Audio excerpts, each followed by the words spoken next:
गीता 18 के श्लोक नंबर 62 में भगवान स्वयं कह रहे हैं कि अर्जुन उस परमेश्वर की शरण में जा जिसकी कृपा से परम शांति व शाश्वत स्थान अर्थात सतलोक को प्राप्त होगा। वो परमेश्वर कौन है, कहां है, कैसा है, जानने के लिए कृपया अवश्य सुनिए जगत गुरु तत्वदर्शी संत रामपाल जी महाराज के अमृत वचन। गीता जी अध्याय नंबर 15 के श्लोक नंबर 1 में कहा है कि ऊपर को जड़ वाला, मूल वाला और नीचे को तीनों गुण रूपी शाखा वाला ये संसार रूपी वृक्ष, पीपल का वृक्ष समझो, जानो। और जो संत इस संसार रूपी वृक्ष के सभी विभागों को भिन्न भिन्न बतावेगा, भाई जड़ कौन है, मूल कौन है, यानी सारी ब्रह्मांडों का पालन पोषण करने वाला परमात्मा कौन है, जिसको मूल भगवान कहते हैं, जड़। और तना कौन है उस वृक्ष का, संसार रूपी वृक्ष का, और डार कौन है, मोटी डार, और शाखा कौन है, और पत्ते कौन है। जो ये बता दे सवेदवित व तत्वदर्शी संत है। जैसे अभी आपने गीता जी अध्याय नंबर 4 के श्लोक 34 में सुना कि उस तत्वदर्शी संत की खोज करो और उस तत्व उनके सामने दंडवत प्रणाम करो, कपट छोड़कर उनसे प्रसन्न करो विनम्रता पूर्वक। तो तत्वदर्शी संत उस तत्व ज्ञान के विषय में बताएंगे जो चौथे अध्याय के 32वें श्लोक में गीता जी में जिसके विषय में कहा है। उस तत्व ज्ञान को उस तत्वदर्शी संतों से समझ। वो तत्वदर्शी संत होगा क्या, कैसा, उसकी पहचान क्या है। तो अब इसमें श्री गीता जी अध्याय नंबर 15 के श्लोक नंबर 1 में यही निर्णय दिया है। ये देखिएगा श्रीमद् भगवत गीता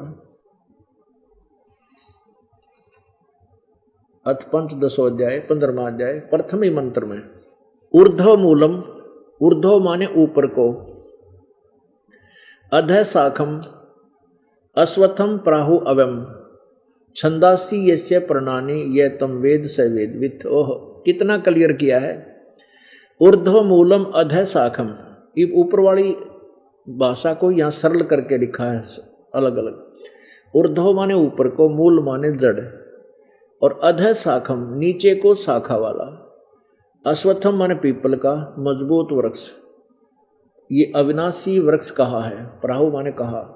छंदासी यस्य प्रणानि, इसके छंद विभाग यानी अलग अलग पत्ते आदि और ऊपर के मूल तथा शाखा आदि, छंदासी इसके छंद हैं यानी टुकड़े हैं, अलग अलग विभाग हैं। यह तम वेद, जो उस गुण को जानता है, यह तम वेद, वेद माने जानना, स वेदवित्, वह तत्वदर्शी संत है। अब इनकी भाषा में आदि पुरुष परमेश्वर मूल वाले, और आदि यानी जड़ तो समझो आदि पुरुष है, पूर्ण परमात्मा है, ये तो इसकी जड़ है संसार रूपी वृक्ष की।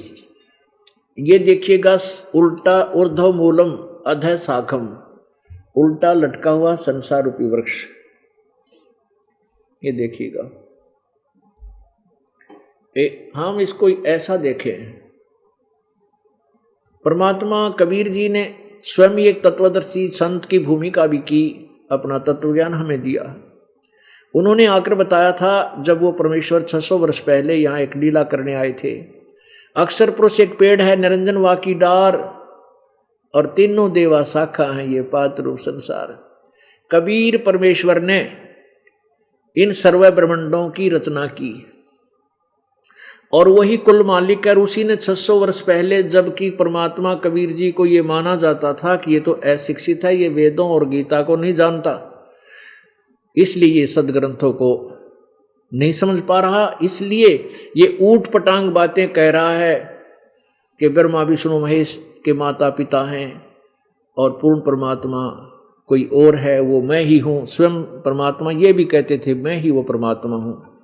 तो उसमें परमेश्वर ने आकर के बताया था अक्षर पुरुष एक पेड़ है, निरंजन वाक की डार, तीनों देवा शाखा हैं, ये पात रूप संसार।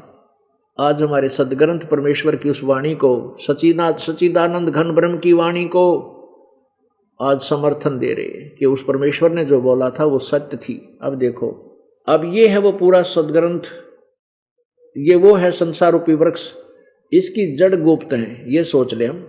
तो परमात्मा ने कहा अक्षर पुरुष एक पेड़ है जो जमीन से बाहर दिखाई देता है, ये पेड़ है। ये अक्षर पुरुष तना है और ये क्षर पुरुष इसकी डार है, और तीनों देवता रजगुण ब्रह्मा, सतगुण विष्णु, तमगुण शिव जी, ये शाखा है, ये इसकी शाखा है। और पात रूप संसार, ये पत्ते कौन है? ये प्राणी इनके आगे हैं। अब आहार कहां से चलता है? जड़ से। अब जड़ यहां से, ये जड़ से आहार चलता है, ये मूल मालिक है जो तीनों लोकों में प्रवेश करके सबका धारण पोषण करता है। अब ये पूर्ण परमात्मा है, यहां से तना, ये खुराक तना में जाती है, तना से डार में आती है, डार से फिर शाखाओं में आती है, और शाखाओं के बाद फिर ये हम प्राणी रूप पत्ते हैं, इनमें आती है। अब समझेंगे हम पवित्र गीता जी अध्याय नंबर 15 के श्लोक नंबर 1 से 4 को, और 16 और 17 को, जिसमें 3 परमात्मा आपके समक्ष, आपके रूबरू होंगे। अब देखिएगा, यह है श्रीमद् भगवत गीता, वही पंचदशों अध्याय, 15वां अध्याय, ये 15वां अध्याय, प्रथम मंत्र। आदि पुरुष परमेश्वर मूल वाले, यानी उस संसार रूपी वृक्ष की जड़ तो समझो पूर्ण परमात्मा है, आदि पुरुष है। आदि पुरुष माने सबसे पहले वाला परमेश्वर। अब ये आदि पुरुष परमेश्वर मूल वाले, अभी आपने ये देखा था, ये उल्टा लटका हुआ संसार रूपी वृक्ष, ये तो आदि पुरुष सच्चिदानंद घन परमात्मा है, पूर्ण ब्रह्म जो जड़ है, मूल है।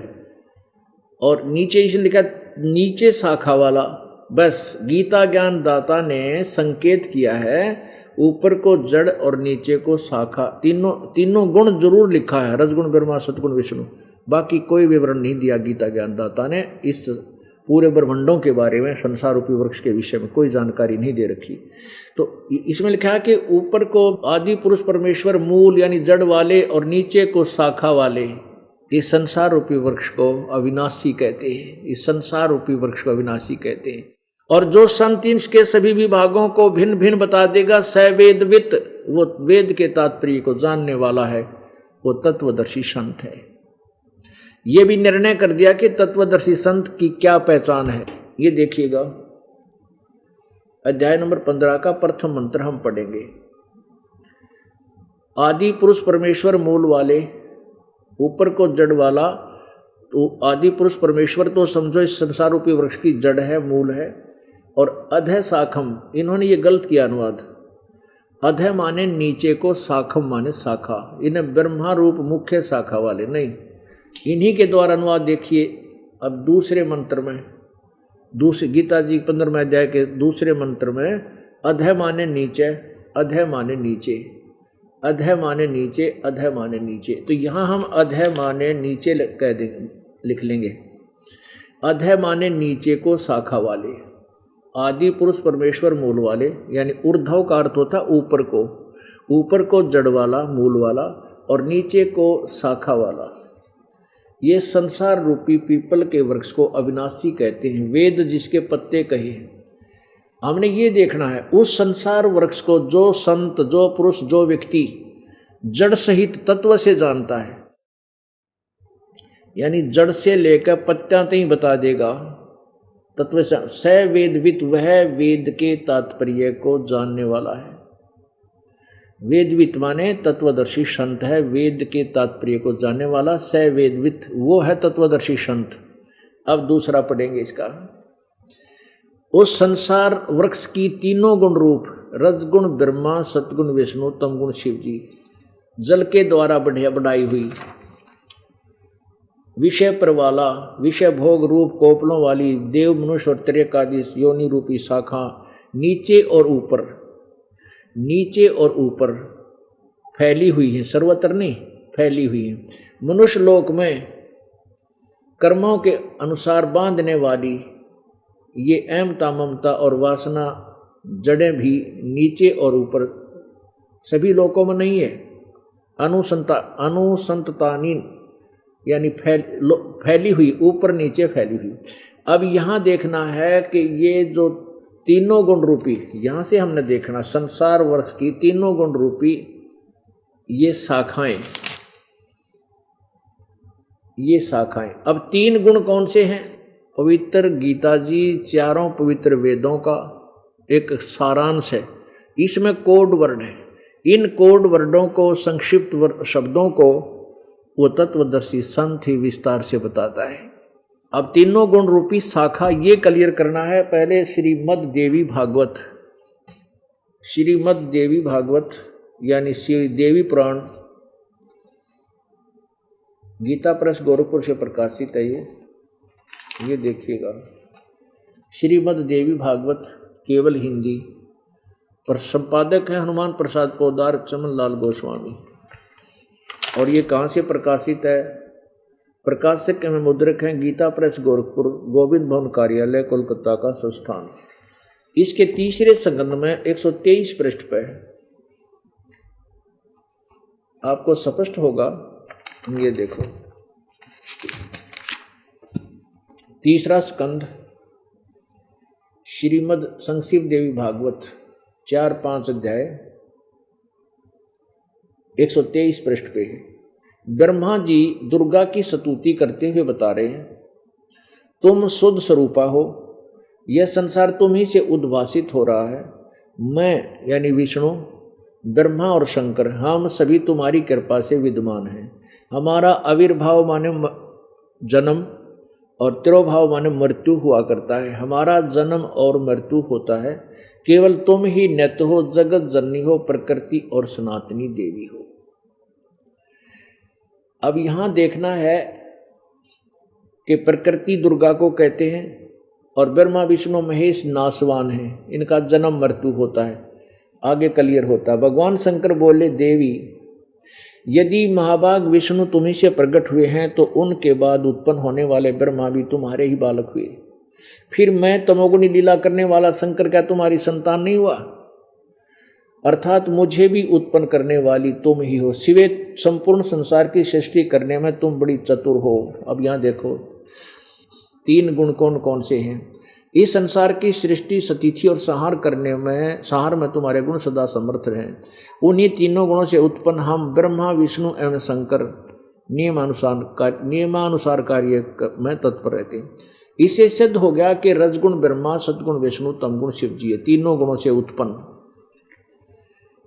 खुद भगवान शंकर कहते हैं कि फिर मैं क्या तमोगुणी लीला करने वाला शंकर तुम्हारा पुत्र नहीं हुआ? इससे क्या सिद्ध हो गया कि रजगुण ब्रह्मा, सतगुण विष्णु, तमगुण शिव जी एक। और दूसरा ये सिद्ध हुआ कि ब्रह्मा विष्णु शिव ये नासवान है, अविनाशी नहीं है। और तीसरा ये हुआ कि इनके माता पिता हैं, या दुर्गा इनकी माता है। और इसी में आगे लिखा है कि ब्रह्म इनका पिता है, ज्योति निरंजन। और तीसरी बात यह सिद्ध हुई कि प्रकृति दुर्गा को कहते हैं। अब और स्पष्ट करते हैं, श्रीमद् देवी भागवत जो संस्कृत भाषा में भी साथ में है, इसमें दिखाते हैं आपको। यह है श्रीमद् देवी भागवत यानी श्री देवी पुराण, देखिएगा हिंदी टीका सहित भाग 1। ये कहाँ से प्रकाशित है? अथ देवी भागवतम भाषा टीका सभाष टीकम समात्यम, खेमराज श्री कृष्ण दास प्रकाशन, बंबई। इसके तीसरे स्कंद में अथ श्रीमद् देवी भागवते भाषा टीका युक्ते तृतीय स्कंध प्रारंभते। इसमें 11 पृष्ठ पे और तीसरा स्कंध है, 5वां अध्याय।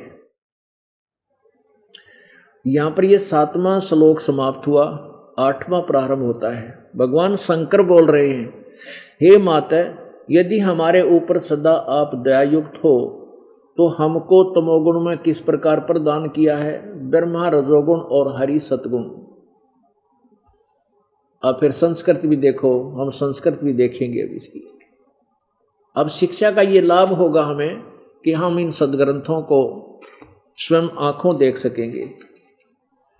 अब ये 7वां समाप्त हुआ, 8वां प्रारंभ होता है। यदि दया धर्मना न सदा अंबिके कथम अहम विहित च।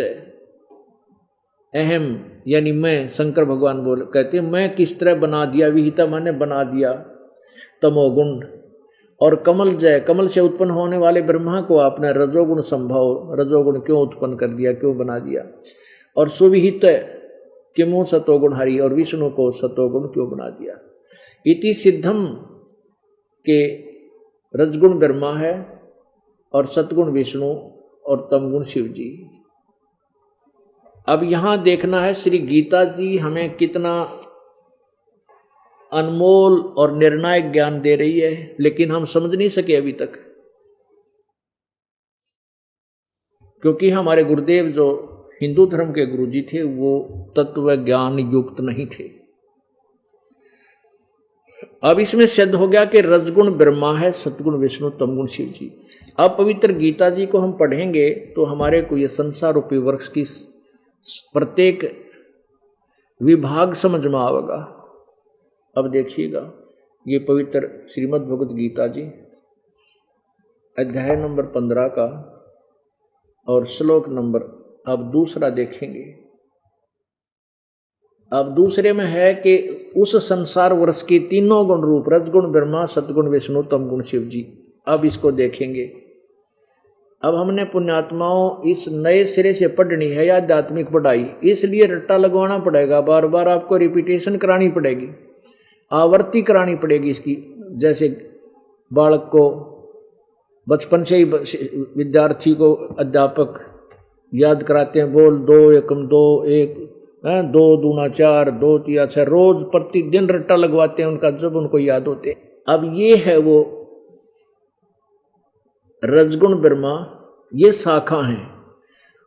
ऊपर जड़ है ये पूर्ण परमात्मा, ऊर्ध्व मूलम आदि मूल परमेश्वर तो जड़ है और ये परम अक्षर ब्रह्म है। और ये क्षर ब्रह्म, अक्षर ब्रह्म है, यानी अक्षर पुरुष पर ब्रह्म कहो तना। और डार है ये ब्रह्म क्षर पुरुष, सदाशिव भी कहते हैं इसको। और इसके 3 पुत्र हैं, ये 3 शाखा हैं, रजगुण ब्रह्मा, सतगुण विष्णु, तमगुण शिव जी। अब तीनों गुण रूपी उस वृक्ष के तीनों गुण रूपी रजगुण ब्रह्मा, सतगुण विष्णु, तमगुण शिव जी रूपी शाखा, ये देखिएगा फिर वो पवित्र गीता जी और अध्याय नंबर 15 का श्लोक नंबर 2। उस संसार वृक्ष की तीनों गुण रूप रजगुण ब्रह्मा, सतगुण विष्णु, तमगुण शिव जी जल के द्वारा बड़ी हुई नहीं, ये विषय पर वाला शाखा है। विषय पर वाला यानी विषय भोगों की ये तीनों शाखाएं हैं और नीचे और ऊपर फैली हुई हैं। मनुष्य लोक में यानी इस पृथ्वी लोक में कर्मा के अनुसार, कर्मानुबंधनी, कर्मों के अनुसार बांधे रखने वाली, हमें फंसाए रखने के भी ये मुख्य कारण है। यहाँ मूल आने का अर्थ है मुख्य कारण है, ये हमें यहाँ फंसा कर रखते हैं। और नीचे और ऊपर फैली हुई है तीनों लोकों में, सर्वत्र नहीं है शब्द संस्कृत में, सर्वत्र इन्होंने वैसे लिख दिया, सभी में नहीं है। अब तीसरे में देखो, ओहो, अब गीता ज्ञान दाता कहता है कि मैं इन सभी संसार रूपी वृक्ष के विषय में नहीं जानता, ना उसके सारे पार्ट के बारे में जानता।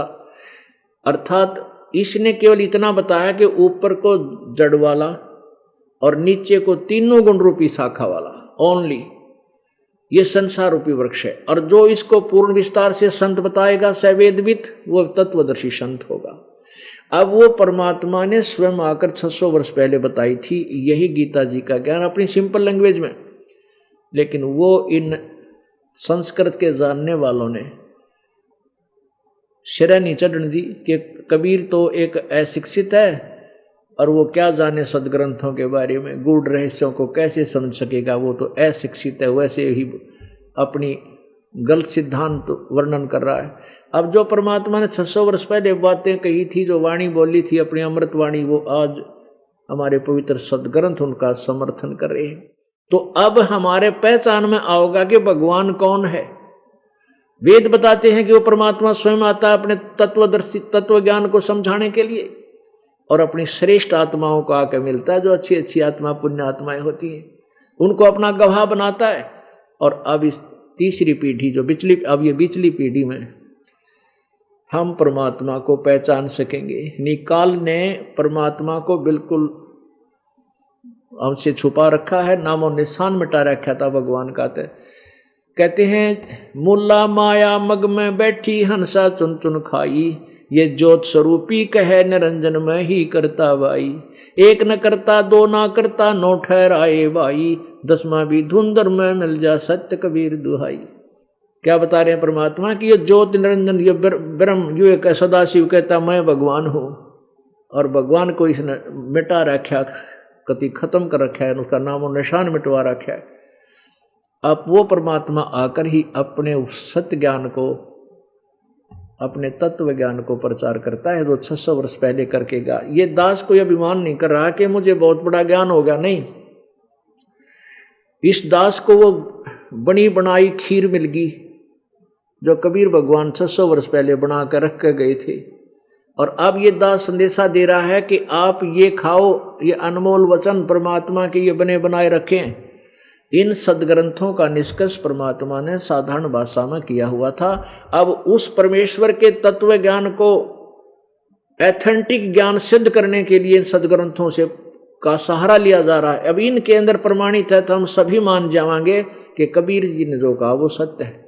अब इसमें क्या बताया है कि गीता ज्ञान दाता ने केवल इतना ही बताया है कि ऊपर को जड़ और नीचे को तीनों गुण रूपी शाखा, ये उल्टा लटका संसार रूपी वृक्ष है। जो इसको सभी पार्ट सहित जानता है वो तत्वदर्शी संत है, और स्वयं कहता है कि अब इस संसार रूपी वृक्ष के विषय में मैं तुझे यहां विचार काल में गीता के ज्ञान में मैं पूर्ण नहीं बता सकता, मुझे ज्ञान नहीं है। गीता ज्ञान दाता कहता, देखिएगा ये तीसरा अध्याय नंबर 15 का श्लोक नंबर 3, अध्याय नंबर 15 और श्लोक नंबर 3। इस संसार वृक्ष का स्वरूप जैसा कहा है वैसा यहां विचार काल में नहीं पाया जाता। यहां विचार काल कौन सा? जो गीता का ज्ञान मैं बोल रहा हूं, ये गीता ज्ञान दाता कहता है, ये इस संसार रूपी वृक्ष का स्वरूप जैसा कहा है वैसा यहां विचार काल में, यानी तेरे मेरी डिस्कशन में नहीं पाया जाता। मैं नहीं समझा सकता, न तो इसका आदि है और न अंत है, और न ही इसकी अच्छी प्रकार सतिथि है। इसलिए इस सुविरुद्ध मूलम अति दृढ़ मूल वाले, यानी संसार रूपी वृक्ष का जो जड़ है वो तो सदा रहने वाला उस ऊपर के लोक हैं, सतलोक, अलखलोक, अगमलोक, अनामी लोक, ये तो अविनाशी है, इसलिए इसको सुदृढ़ मूल वाला बताया है।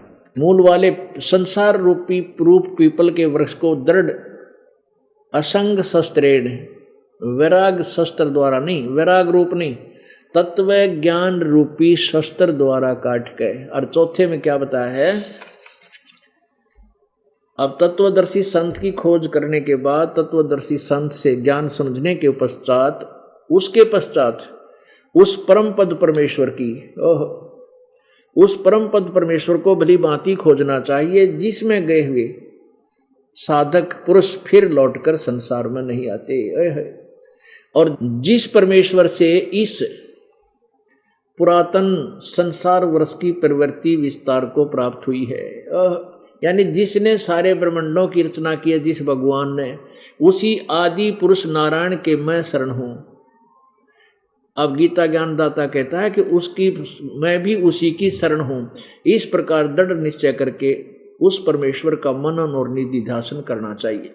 अब पुण्यात्माओं, गीता ज्ञानदाता कहता है कि जब तुझे वो तत्वदर्शी संत मिल जाए, उस तत्वदर्शी संत रूपी तत्व ज्ञान रूपी शस्त्र द्वारा इस उलझे हुए अज्ञान को खत्म करके, काट के, उसके पश्चात उस तत्वदर्शी संत के बताए अनुसार साधना करके उस परमेश्वर के उस परम पद की खोज करनी चाहिए, जहां जाने के बाद फिर साधक लौटकर कभी संसार में नहीं आते, यानी पूर्ण मोक्ष प्राप्त करते हैं। और जिस परमेश्वर से सारे ब्रह्मांडों की रचना हुई है, जिसने संसार रूपी वृक्ष की प्रवृत्ति विस्तार को प्राप्त हुई है, जिसने सब ब्रह्मांडों को रचा है, उस आदि पुरुष परमेश्वर की ही मैं शरण हूं। अब आगे देखना, अब 3 परमात्मा क्लियर होंगे। गीता जी अध्याय नंबर इसी 15 के श्लोक नंबर 16 और 17 में 3 भगवान न्यारे न्यारे देखिएगा। ये है अध्याय नंबर 15 और श्लोक नंबर 16 में 2 भगवान, 2 पुरुष, पुरुष माने प्रभु। द्वौ इमौ पुरुषौ लोके छर्च अक्षर, द्वौ इमौ पुरुषौ, इस पृथ्वी वाले लोक में दो प्रभु माने जाते हैं, 2 परमात्मा, 2 भगवान है, क्षर पुरुष और अक्षर पुरुष। क्षर अक्षर, क्षर इसको वैसे उच्चारण करते हैं शर, लेकिन हम समझाने के लिए इसको देसी भाषा में बोला, अपने संत भाषा में, क्षर पुरुष और अक्षर पुरुष। क्षर पुरुष ये ब्रह्म है, अक्षर पुरुष ये परब्रह्म है, ये डार है, ये तना है। एवं च क्षर सर्वाणी भूतानि कटुस्थ अक्षर उच्यते। अब क्या बताया कि इन दोनों भगवानों के लोक में सभी प्राणियों का स्थूल शरीर तो नाशवान है, क्षर है, और जीवात्मा अविनाशी। अब इन्हीं के शब्दों में अनुवाद देखिएगा गीता प्रेस वालों के द्वारा। इस संसार में नाशवान और अविनाशी, अक्षर का अर्थ इन्होंने अविनाशी लिखा है और क्षर का अर्थ नाशवान, भी 2 प्रकार के पुरुष हैं। पुरुष माने प्रभु, पुरुष माने परमात्मा है, भगवान है, स्वामी है संपूर्ण। और इसी प्रकार संपूर्ण प्राणियों के शरीर नाशवान है और जीवात्मा अविनाशी है। अब 17वें में तीसरा परमात्मा बताया है। अब क्या बताया कि उत्तम पुरुषत्व अन्य, पुरुष माने परमात्मा, उत्तम माने श्रेष्ठ। वास्तव में सही भगवान तो इन ऊपर वाले दोनों आते हैं, कोई और ही है, अन्य। उत्तम पुरुषत्व अन्य ही है, वो तीसरा। और जो तीनों लोकों प्रवेश करके सबका धारण पोषण करता है, अविनाशी परमेश्वर परमात्मा, इस प्रकार कहा गया है। हो गए 3 भगवान सिद्ध, देखिएगा 3 प्रभु। उत्तम पुरुषत्व अन्य परमात्मा इति उदाहरते, जिसको भगवान कहते हैं। और ये लोग तर्यम आविश्य विभर्ति, तीनों लोकों में प्रवेश करके सबका धारण पोषण करता है। यहीं से खुराक चलती है, जड़ मूल भगवान तय संसार रूपी वृक्ष को आहार मिलता है। तना माया, तना से, तना ये अक्षर पुरुष है, ये देखिएगा, ये तना अक्षर पुरुष है। और ये ब्रह्म डार क्षर पुरुष, ये काल ज्योति निरंजन ब्रह्मा विष्णु महेश का पिता है। और ये रजगुण ब्रह्मा सतगुण विष्णु तमगुण रूपी शाखा है, और हम पात रूप संसार। अब देखो कितना क्लियर कर दिया परमेश्वर कबीर जी ने, परमेश्वर कबीर जी ने कितना क्लियर समझा रखा, क्योंकि ये सृष्टि रचनहार है, इन्हीं के द्वारा सब ब्रह्मांड रचे गए हैं। तो जिसने रचा वो तो 1 सेकंड में बता देगा, और जिनको कुछ पता ही नहीं, वो अभी तक इन पुराणों में ऐसे ही कोई कुछ कथा बता रहा है, कोई कुछ कथा बता रहा है, यानी तत्व ज्ञान हीन थे ये सब ऋषि। ब्रह्मा विष्णु महेश तक भी तत्व ज्ञान से परिचित नहीं थे। अब 3 भगवान सिद्ध हो गए, रजगुण ब्रह्मा, सतगुण विष्णु, तमगुण शिव जी। ये तो ब्रह्म के पुत्र हैं, और एक ब्रह्मांड में केवल एक विभाग के, एक विभाग के मालिक हैं, स्वामी हैं, राम है। अब यहाँ क्या कहते हैं कि जो सत्संग को सुनता नहीं, इस दास के सत्संग को जिसने सुना नहीं, या सुना तो 10 मिनट सुन लिया, प्रसंग चल रहा है कि ब्रह्मा विष्णु महेश नाशवान है, इतना सुन के ही उसके कुनीन जैसी कड़वा लगा, उसको उठ कर चल पड़ा। वो जा करके भ्रमणा फैलाता है कि तुम्हारे गुरुजी तो, वो संत रामपाल तो जो है ना, ब्रह्मा विष्णु महेश की बेइज्जती करता है, ब्रह्मा विष्णु महेश को किसी भी योग्य नहीं बताता है। पुण्यात्माओं, जब तक हम किसी भी संत के विचारों को गहराई से और कंप्लीट नहीं सुनाएंगे, तब तक हम निर्णय नहीं ले सकते। ये दास क्या बताता है कि आप जी साधना गलत कर रहे हो। क्या बताता है कि हमने जड़ की पूजा करनी चाहिए, ना कि टहनियों की। अब आपने कोई भक्ति रूपी पौधा यानी आम का पौधा लाए नर्सरी तक, उसको बोने का, उसको बीजने का, लगाने का तरीका कौन सा श्रेष्ठ है कि जड़ को गड्ढा खोद कर और जड़ को मिट्टी में दबाएंगे और जड़ की सिंचाई करेंगे, तो फिर ये पेड़ बनेगा, बड़ा पेड़ बन जाएगा आम का, और ये टहनियाँ बड़ी हो जाएंगी और इन टहनियाँ का फल लगेंगे। अब संसार रूपी वृक्ष का की जड़ कौन है? परम अक्षर ब्रह्म पूर्ण परमात्मा। अब हम उस परमात्मा की जड़ की पूजा करेंगे यानी मूल मालिक की पूजा करेंगे, तो हमारे शुभ संस्कार शास्त्र अनुकूल साधना बनेगी, और शास्त्र अनुकूल साधना का जो हमारा फल मिलेगा वो आएगा ब्रह्मा विष्णु महेश जी के पास, और ब्रह्मा विष्णु महेश जी हमें फिर फल देंगे, उसका प्रतिफल देंगे ब्रह्मा विष्णु महेश। लेकिन वो शुभ संस्कार बनेंगे उस समय जिस समय हम शास्त्र अनुकूल साधना पूर्ण परमात्मा की पूजा उस परम अक्षर ब्रह्म की करेंगे। अब देखिएगा भक्ति रूपी पौधा, ये है एक सीधा शास्त्र अनुकूल साधना अर्थात सीधा बीजा हुआ भक्ति रूपी पौधा।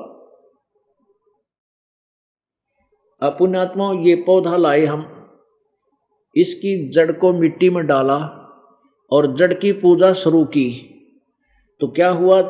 इस जड़ से खुराक चली, तीनों लोकों में प्रवेश करके सबका धारण पोषण करता है ये परम अक्षर ब्रह्म। यहाँ से चली ये खुराक तना में, तना से डार में, डार से फिर इन तीनों टहनियों में, ये पूरा पेड़ बन गया। और पेड़ जब बनेगा तो इन टहनियों का ब्रह्मा विष्णु महेश के फल लगेंगे, और ये हमें फिर इसका प्रतिफल इन ब्रह्मा विष्णु महेश जी से ही मिलेगा। अब आप जी क्या कर रहे हो? आप जी ऐसे कर रहे हो भक्ति रूपी पौधे को उल्टा बीज रहे हो। आपने ब्रह्मा विष्णु महेश की पूजा शुरू कर दी और मूल मालिक छोड़ दिया, इस जड़ की पूजा छोड़ दी आपने इस जड़ की पूजा ना करके आपने उल्टा पौधा लगा दिया। अब परमात्मा यही कहना चाहते हैं, एक के साध है सब सद है, एक के साध है, इसके एक के साधने से सब सद जाएंगे, और सब साधे सब जावे। इंद्र देवताओं की पूजा पता नहीं कितने की पूजा करने लगे हम, कहते इनकी साधना से ये सारा भक्ति रूपी पौधा तुम्हारा सूख गया, आपको सत साधना का लाभ मिला नहीं। एक साध है सब सद है, सब साधे सब जावे, माली सिंचै मूल को फिर फले फुले गाय। पुण्यात्मा ब्रह्मा विष्णु महेश संसार रूपी वृक्ष की एक टहनियां हैं, क्या इन शाखाओं को हम काट देंगे? ऐसी सलाह कोई देगा आपको? नहीं, ये हमारे अभिन्न अंग हैं भगवान की। पुण्यात्मा एक बार ना 5 अंधे थे, और वो अंधों ने सुना कि भाई गांव में हाथी आ रहा है, वो उन्होंने सलाह मिलाई भाई चलो हम भी हाथी देख कर आवांगे। वो रास्ते में जा रहे थे, एक व्यक्ति ने कहा भाई सूरदास कहाँ चले? वो कहने लगे भाई हम हाथी देखने जा रहे हैं। वो व्यक्ति कहने लगा भाई थारा आँख तो है नहीं, आप जी को आँखें तो है नहीं, देखोगे कैसे? सूरदासों ने कहा कि हमारे हाथ आँखों का काम करें, एक बार हमें तू हाथी के पास छोड़ दे, देख हम कैसे देखते हैं। उस व्यक्ति ने उनकी पकड़ के उंगली और हाथी के पास छोड़ दिया। वो हाथी के चारों तरफ घूम गए। एक ने हाथी के पैरों का निरीक्षण किया। अब वो नीचे से ले जावा हाथ और ऊपर पेट का अड़ जा, वहीं से वापस हो ले। उसने मान लिया कि यू थांब जैसा है यू हाथी। और दूसरे ने कान ठहगे, वो कान के ऊपर हाथ सा फेर कर उसने कानों का निरीक्षण कर लिया।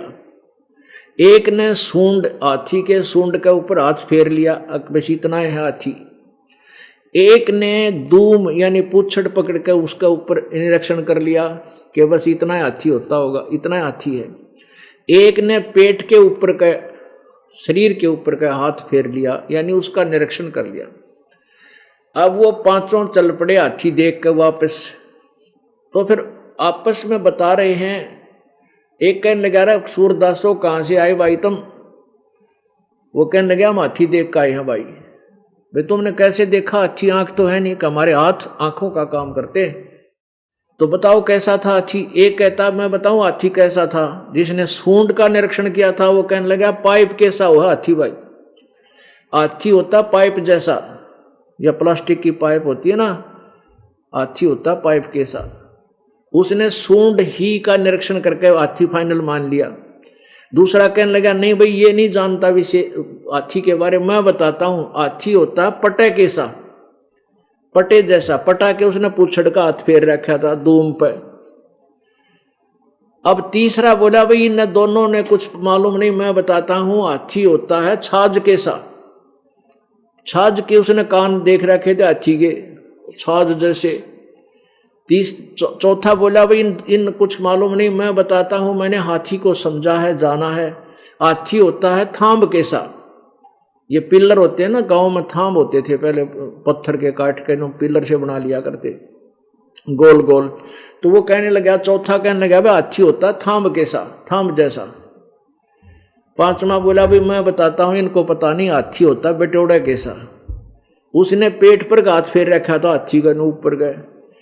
बटोड़ा हरियाणा में एक उपले धरण का गोस्से छटोक करा करें गोस्या ने उपलों को, और उसके ऊपर का फिर गोबर का ही लेप कर देते हैं मोटा मोटा, वो बड़ा खरदरा सा होता है।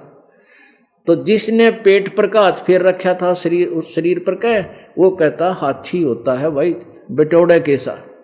तो ये अब उनको आँखें वाले ने बता रहा है भले मानसो ये सारा मिला का हाथी है, तुम नारे नारे पार्ट इनके बनाए बैठे हो। तो पुण्यात्माओं ये संसार रूपी वृक्ष, ये सारा मिलकर ही प्रभु की लीला है। इसको हम नहीं समझ सके क्योंकि हमें ये तत्वदर्शी संत यानी आंखों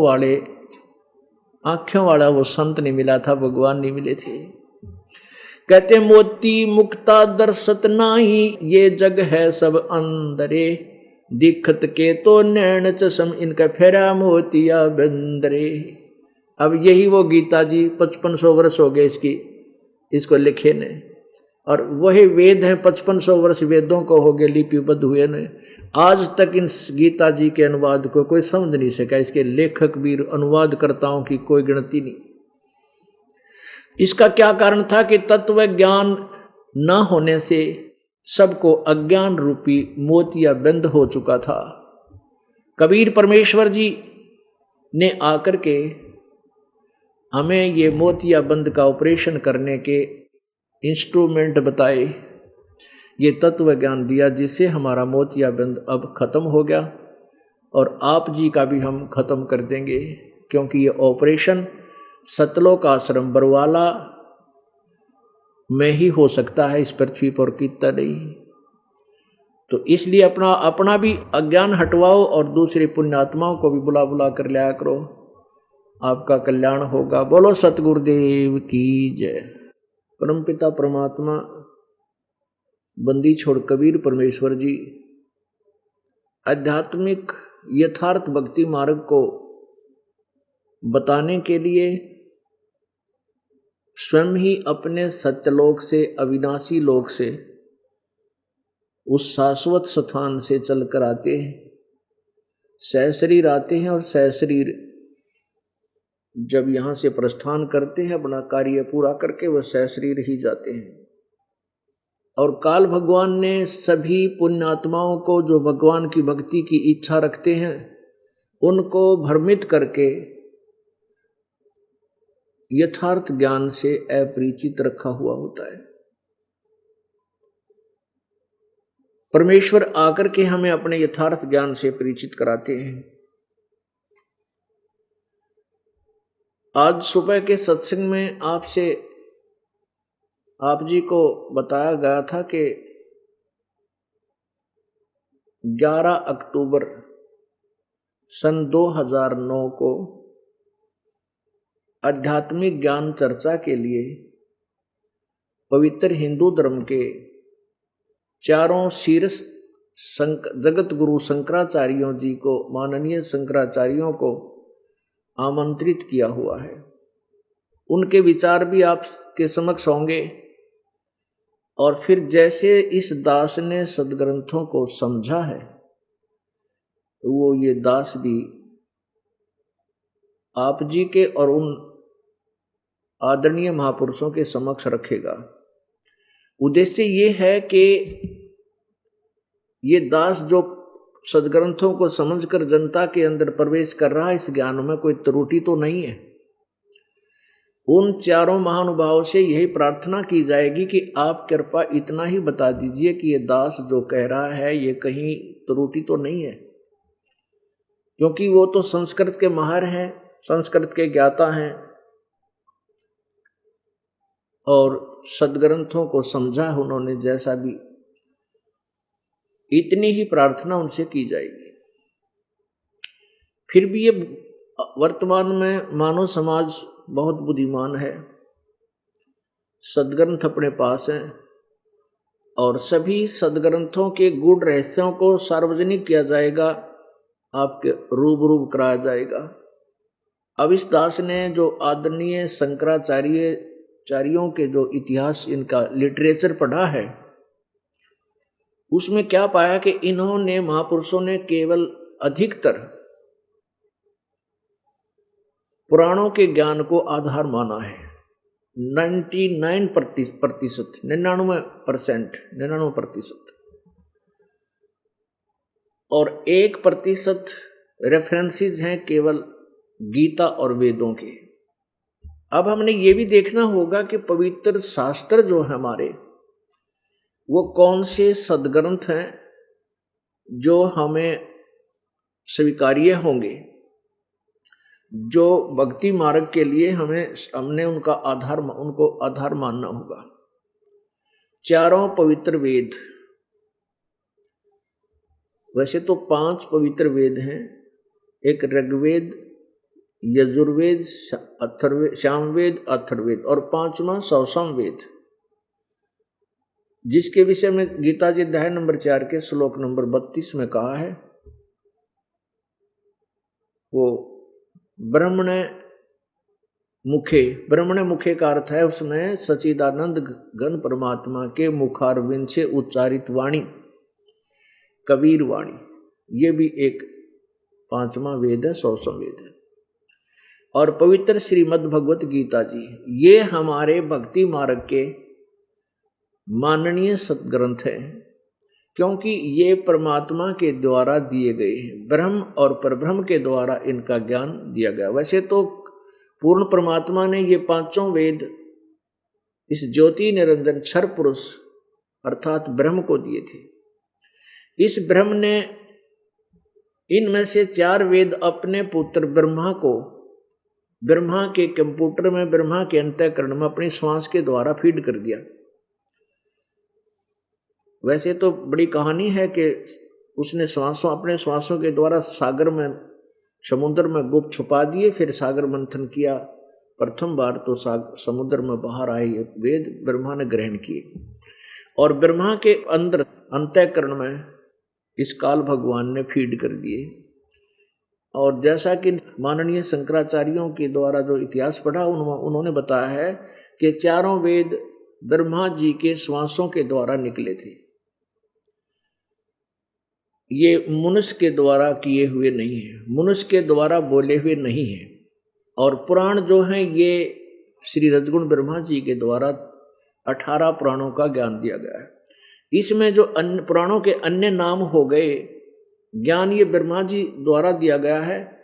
अन्य जो ऋषि महर्षियों का जिसके नाम ये लिखे गए, कुछ वो वक्ता है, उसने कुछ अपना ज्ञान उसमें मिला करके, कुछ ब्रह्मा जी से सुना हुआ ज्ञान, कुछ अपना अनुभव मिला करके अलग इसके विभाग कर दिए, इसलिए 18 टुकड़े हो गए।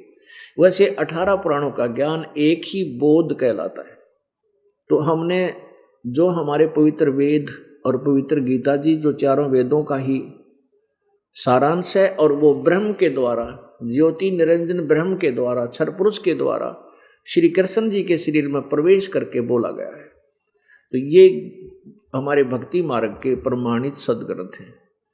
और पवित्र 18 पुराण, पवित्र महाभारत, इनसे हमें ज्ञान प्राप्त है कि ब्रह्मा विष्णु महेश के बारे में जो हमें ज्ञान दिया गया, तो ज्ञानदाताओं ने, गुरुओं ने यही बताया कि ये ज्ञान हम शिव पुराण से सुना रहे हैं, ये देवी पुराण से आपको बता रहे हैं कि ब्रह्मा विष्णु महेश अजरो अमर हैं, ये हम ब्रह्मा पुराण से बता रहे हैं, ये हम विष्णु पुराण से आपको पढ़कर सुना रहे हैं। ऐसा हमें बताया जाया करता था। अब हमने इन सदग्रंथों को स्वयं देखा, तत्व ज्ञान रूपी उस सूर्य के प्रकाश में जब इनको समझा, तो पुराणों का ज्ञान जो है ये वेदों और गीता जी के इक्विवेलेंट नहीं, बराबर नहीं है। लेकिन पुराणों से हमें ब्रह्मा विष्णु महेश और अन्य देवताओं का ज्ञान हुआ। अब उसी ज्ञान को जो हमें उन पुराणों से भी हटकर बताया गया था, उसको हम स्वयं देख रहे हैं, जान रहे हैं। आज सुबह के सत्संग में आपको सुनाया गया कि 3 परमात्मा हैं, परिभाषा प्रभु की। ये परिभाषा प्रभु की कंप्लीट होती है जो आज सुबह के सत्संग में आपको सुनाया गया 2 घंटे में। अब यहाँ पवित्र गीता जी को हम अधिक प्रयोग में लेंगे, क्योंकि पवित्र गीता जी को जनसाधारण, पवित्र हिंदू धर्म का जनसाधारण व्यक्ति मानता है और प्रत्येक ने इसका कोई ना कोई अध्याय घोट रखा है, पढ़ रखा है। और इसको हम रूबरू कराएंगे इस पवित्र सदग्रंथ को, तो आसानी से आप जी समझ जाओगे। और इस दास का उद्देश्य है कि आपको सदग्रंथों के गूढ़ रहस्यों से परिचित कराऊं, ताकि आपको कोई भी शास्त्र विरुद्ध ज्ञान देने वाला कोई ऋषि, गुरु, आचार्य भ्रमित ना कर दे। अब जैसा कि प्रसंग चल रहा है कि मुख्य रूप से 3 भगवान प्रसिद्ध हैं, जैसे क्षर ब्रह्म, अक्षर ब्रह्म और परम अक्षर ब्रह्म। क्षर ब्रह्म को क्षर पुरुष भी कहते हैं, इसको ज्योत स्वरूपी काल ब्रह्म भी कहते हैं, ज्योत स्वरूपी निरंजन भी कहते हैं। पवित्र गीता जी अध्याय नंबर 15 के श्लोक नंबर 16 और 17 में 3 परमात्मा प्रमाणित हुए थे। अब इसी पवित्र गीता में और 3 इसी तरह की और अन्य तरीके से यही 3 परमात्मा और सिद्ध किए। अब देखिएगा ये पवित्र गीता जी, ये गीता प्रेस गोरखपुर से प्रकाशित है और जय दयाल गोविंद का इसके अनुवादक है। गीता जी अध्याय नंबर 15 के ये 3 श्लोक, 2 श्लोक आपको फिर दिखाए जाएंगे, तब ये आगे चलेगा। गीता जी श्रीमद् भगवद गीता अध्याय नंबर 15 का ये श्लोक नंबर 16। दिवौ इमौ पुरुषौ लोके क्षर च अक्षर एव च क्षर सर्वाणि भूतानि कुटस्थ अक्षर उच्यते। इसका अर्थ है, इस संसार में, इस पृथ्वी वाले संसार कहलाता है जो नाशवान है, जैसे क्षर पुरुष और अक्षर पुरुष दोनों के ब्रह्मांड। इस संसार में नाशवान, क्षर माने नाशवान, अक्षर माने अविनाशी भी 2 प्रकार के, ये 2 प्रकार के पुरुषों माने प्रभु कहे हैं। पुरुषों माने परमात्मा होता, 2 परमात्मा 2 भगवान कहे हैं। और इसी प्रकार इनमें संपूर्ण प्राणियों के शरीर तो नाशवान है और जीवात्मा अविनाशी कहा जाता। 17वें में कहा कि उत्तम पुरुष है तो अन्य परमात्मा इति उदाहरते है। अब 2 पुरुष ऊपर बताए हैं, 2, इन दोनों से कोई और अन्य है, अनुवाद है 17वें में। उत्तम पुरुष तो अन्य ही है, यानी पुरुषोत्तम श्रेष्ठ भगवान तो कोई और ही है, जो तीनों लोकों में प्रवेश करके सबका धारण पोषण करता विनाशी परमेश्वर परमात्मा, इस प्रकार कहा गया। अब ये तो क्षर पुरुष हो गया, ये अक्षर पुरुष, ये क्षर पुरुष, ये अक्षर पुरुष, ये क्षर पुरुष, क्योंकि इस पुरुष को हम यहां भी लगा सकते हैं, क्षर पुरुष और अक्षर पुरुष। क्षर पुरुष नाशवान भगवान और अक्षर पुरुष ये चिरस्थायी। इसको अविनाशी अवश्य कहा, लेकिन वास्तव में अविनाशी नहीं है, क्योंकि यहां स्पष्ट किया है कि उत्तम पुरुष तो अन्य है, उन ऊपर वालों से दोनों से कोई और ही श्रेष्ठ भगवान है, परमात्मा है, जो तीनों लोकों में प्रवेश करके सबका धारण पोषण करता है अविनाशी परमेश्वर परमात्मा इस प्रकार कहा गया है, वो है अविनाशी। श्रीमद् भगवत गीता जी अध्याय नंबर 4 के श्लोक नंबर 32 में कहा है कि इस प्रकार के बहुत से धार्मिक अनुष्ठानों की जानकारी, यज्ञों की जानकारी सच्चिदानंद घन की वाणी में बहुत विस्तार से सब प्रकार की साधनाएं और ज्ञान बताया गया है। उस ज्ञान को तू तत्वदर्शी संतों के पास जाकर समझ, उनसे दंडवत प्रणाम करने से और कपट छोड़कर विनम्र भाव से और प्रार्थना करने से वह तत्वदर्शी संत तुझे उस परमात्मा के बारे में ज्ञान देंगे, तत्व ज्ञान कराएंगे। तो यहाँ पता है कि जो मेरे इस ज्ञान का आश्रय ले लेगा और तत्वदर्शी संत ढूंढ लेगा, फिर वो तत्वदर्शी संत के बताने अनुसार उस तत्व ज्ञान से वो उस तत्व ब्रह्म से यानी परम अक्षर ब्रह्म से और सारे अध्यात्म ज्ञान और सब कर्मों से परिचित हो जाएगा। फिर वो यहाँ की किसी वस्तु को नहीं चाहता, वो केवल जन्म, मृत्यु और बुढ़ापे से छूटने का प्रयत्न ही करता है। पुण्यात्माओं, हमारे लिए सबसे भयंकर हम मृत्यु को मानते हैं और बुढ़ापा उससे भी भयंकर है, वो जिंदा जी दुखी मारता है इंसान को। तो कहते हैं इसे सबसे बड़े भयंकर कष्ट से छूटने का ही प्रयत्न करता है। ये कैसे छूटेगा? आप परमात्मा की भक्ति करोगे, परमेश्वर की, आपका बुढ़ापा बहुत अच्छी तरह पूरा होगा, कटेगा, सुथरा समय व्यतीत होगा, आपके शरीर में कोई कर्म की मार आवेगी तो हल्की होकर टलेगी और फिर जन्म मृत्यु का रोग सदा के लिए समाप्त हो जाएगा, क्योंकि ऐसी भक्ति आपको मिल जाएगी। तो यहाँ बताया है, अब यह अनुवाद देखिएगा 7वें अध्याय के 29वें श्लोक का। जो मेरे शरण होकर के जरा और मरण से, जरा मीन बुढ़ापा और मृत्यु से छूटने के लिए यत्न करते हैं, वे, अब देखो, तत्ब्रह्म, तत्ब्रह्म, ये याद रखना, तत्ब्रह्म, तत्ब्रह्म माने उस ब्रह्म को, यानी गीता ज्ञान दाता से कोई और परमात्मा है, तत्ब्रह्म को, उस ब्रह्म को, संपूर्ण अध्यात्म को तथा संपूर्ण कर्मों को जानते हैं। इसमें 30 श्लोक हैं, ये समाप्त हो जाता 7वां अध्याय। अब तुरंत ही 8वां प्रारंभ होता है। इस 8वें के प्रथम मंत्र में अर्जुन ने पूछा, ये देखो, अर्जुन उवाच, अर्जुन ने पूछा, किम तत्ब्रह्म किम अध्यात्म किम कर्म पुरुषोत्तम अधिभूतम च किम प्रोक्तम अधिदेवम किम उच्यते। हे भगवान, हे पुरुषोत्तम, वह ब्रह्म क्या है, वो तत्ब्रह्म किम, वो क्या है वो तत्ब्रह्म। इसका उत्तर गीता ज्ञानदाता ने 3रे श्लोक में दिया है, 8वें अध्याय के, ये 8वें अध्याय का 3रा श्लोक। उसमें बताया कि वह परम अक्षर ब्रह्म है, परम अक्षर ब्रह्म है।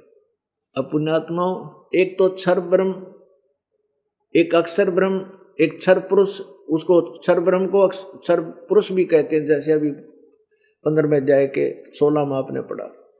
तो क्षर पुरुष यानी क्षर ब्रह्म, ये ज्योति निरंजन काल है, 21 ब्रह्मांड का मालिक है, इसको क्षर पुरुष भी कहते हैं।